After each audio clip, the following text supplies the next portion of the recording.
Kepala Pemerintahan Sipil Militer di wilayah Zaporizhia, Yevgeny Balitsky, mengatakan berdasarkan hasil referendum, mayoritas penduduk di Zaporizhia memilih untuk bergabung dengan Rusia.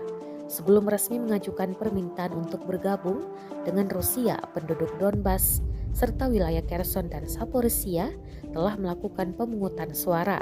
Pemungutan suara berakhir pada Selasa 27 September 2022 kemarin. Menurut laporan TASS, per Selasa kemarin, hasil referendum di Republik Rakyat Luhansk atau LPR telah diakui sah. Kini Kementerian Pertahanan Rusia mengerahkan pasukan untuk membersihkan wilayah Donbas. Seperti rekaman yang beredar di Telegram Kemhan Rusia pada Rabu 28 September 2022. Tampak pasukan Rusia meluncurkan rentetan serangan ke markas dan posisi tentara Ukraina. Senjata yang digunakan untuk menyerang diantaranya artileri hingga rudal.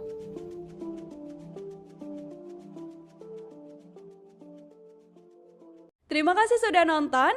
Jangan lupa like, subscribe, dan share ya.